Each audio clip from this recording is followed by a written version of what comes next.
Пожалуйста, подойдите кто-нибудь. Пожалуйста. Кто здесь может прочитать стихи из молодых поэтов? Пожалуйста. Причем делайте это быстро, потому что у Юрия Александровича нет времени. Я стихи свои обычно пою, читать не приходилось, но сейчас прочту. Ну я как бы... Давайте спойте. У вас есть гитара или что? Есть. Давайте берите ее, послушайте. Давайте, где гитара? Я сегодня проснулся усталый, сон был долг, обеспечен и чист. Соловей своим пением вялым исчеркал мой нетронутый лист. Я б хотел с ним когда-нибудь спеться, но пока лишь воркую с тобой. Разбуди мое черствое сердце, а мой разум навек успокой. Я всегда завидовал тем поэтам, которые играют на каком-то музыкальном инструменте, могут себе аккомпанировать. Вообще человек с любым музыкальным инструментом, он уже не одинок. Он себе сам маленький оркестр. Что же касается строчек на «Разбуди мое черствое сердце», то позвольте, куда же он делся? Вот, я просто хотел сказать, если я вас попросил спеть правду, то все-таки чего вы выдвигаете? Боитесь, что ли, меня? Я не кусаюсь. Вот я просто хочу вам сказать, что это сразу, понимаете, черствый человек на самом деле никогда не скажет про себя, что черствый. Так что я вас поздравляю, что у вас хорошее, застенчивое сердце. А говорить это вы от застенчивого. Правильно? Ну, спокойно, верно? Вот, это самое хорошее, что, так сказать, тут есть. Вы просто не представляете, сколько лет я ждала встречи с вами. Я считаю вас уже с 10 лет. Мне сейчас 20. В общем, для меня это очень большой крюк.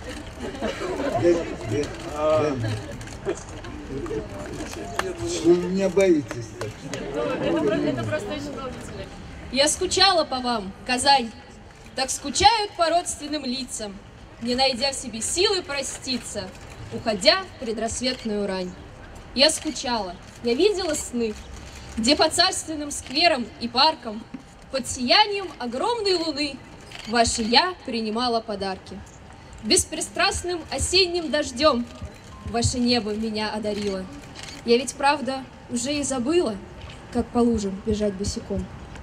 В хитрых улиц, сплетениях Кремля мои мысли плутали устало. До смирения нужно так мало, полумесяц дотянет креста. Здесь полсотни великих умов над трудами корпя до рассвета беспрестанно искали ответы не единый десяток годов. Так и мне довелось отыскать бесконечное множество истин, в перекрестков созвездий вплетясь, каждой клеткой, веной, всей жизни. Я скучала, скучала, Казань. Посмотрите, я жгу все мосты, и скорбя я плачу эту дань, лишь бы с вами мы стали на «ты».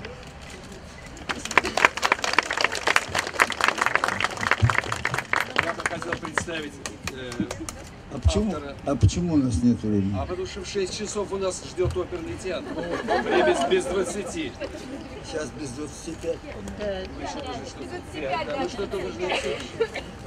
А что? Репетировать микрофон. А что именно? Свет. Еще есть, это совсем реально. А еще, да, вы знаете, что я хочу сказать, что это ваше сказать. У вас там очень слово «я» плохо поставлено. В одном из первых.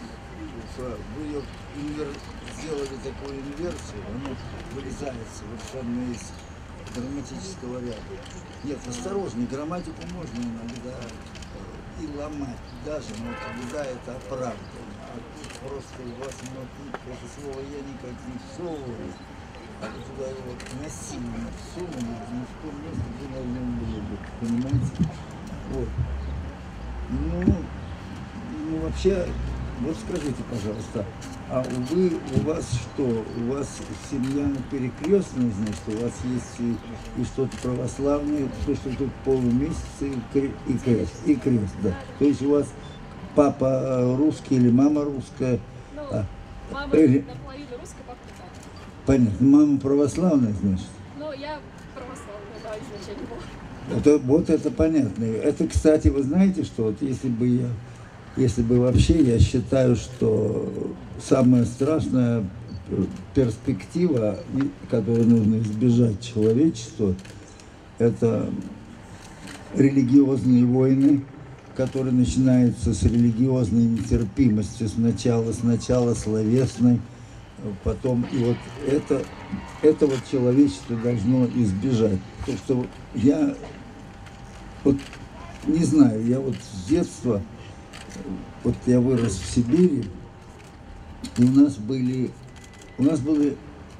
очень интересное кладбище на станции «Зима». У нас была маленькая мечеть, вот, никакой не было грани, и забора не было между.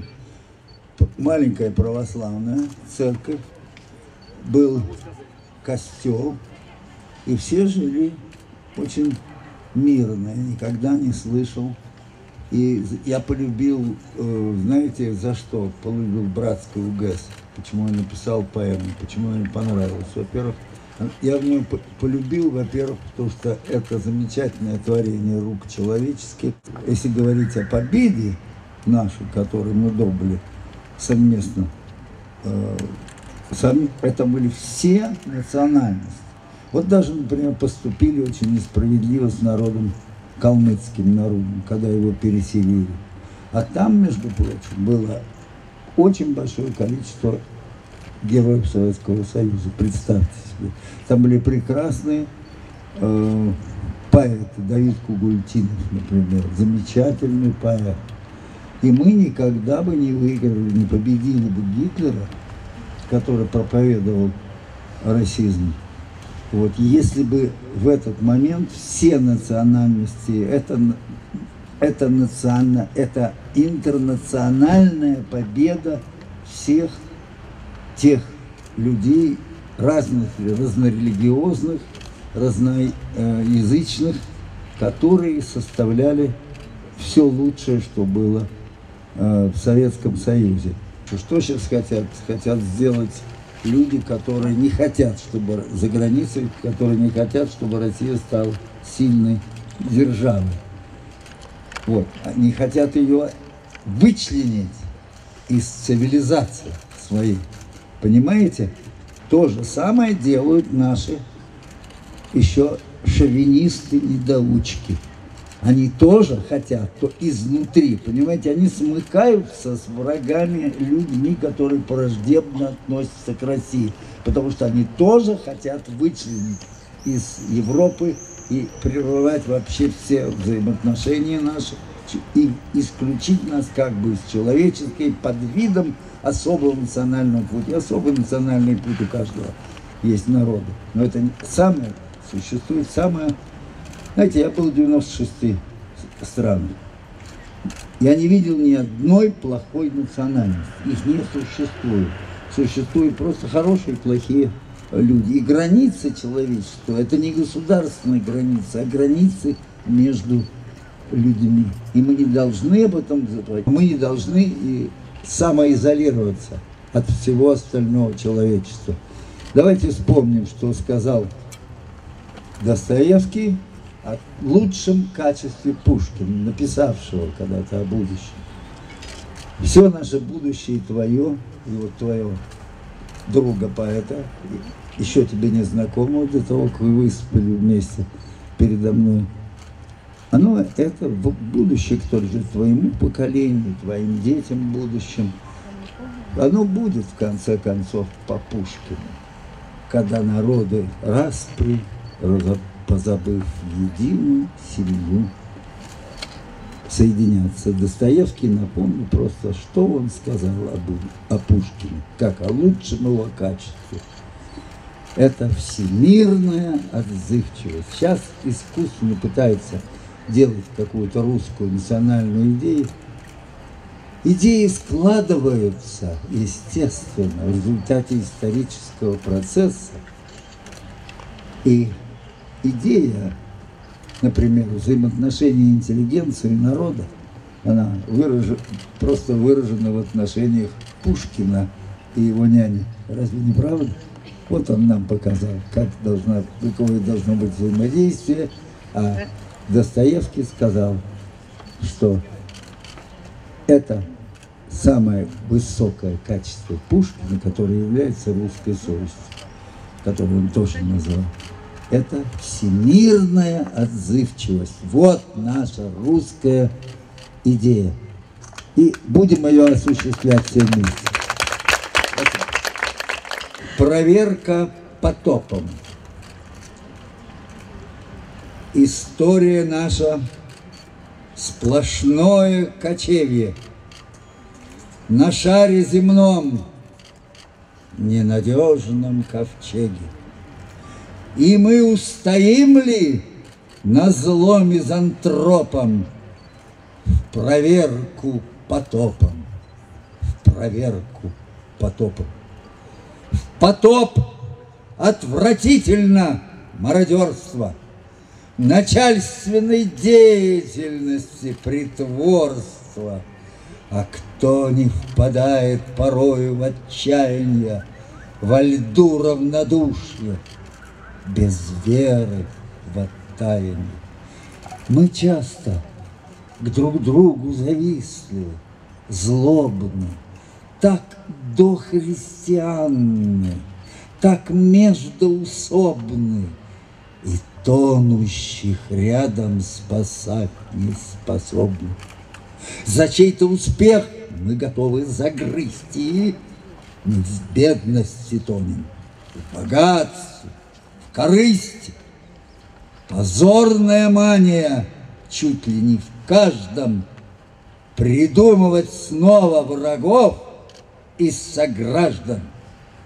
Живем, будто каждый врагами притиснут. И нам не поможет ни тысячепартийность, ни статность попсовую, притопов, прихлопов. Лишь те, кто избавит нас всех от потопов. Вот что помогло нам, когда на Кубани потоп зарычал и попер по кабаньи, ломая все двери и люльки калеча, разбив тишину, как с цветочками глечик. И плыли иконы сквозь грязь и окурки. Плыл рядом Христос в МЧСовской куртке, родной, как в солдатской былой гимнастерке, держа двух мальцов-близнецов на загорбке. Неужто нужны нам потопы несчастья, чтоб вспомнили мы, что такое участие? И вдруг фронтовая забытая сила воскресла во многих и нас воскресила. Цветы зацвели по заросшим окопам. Проверку потоп, проверку потоп. И только когда мы в потопе не дрогнем, мы право имеем назваться народом. Спасибо.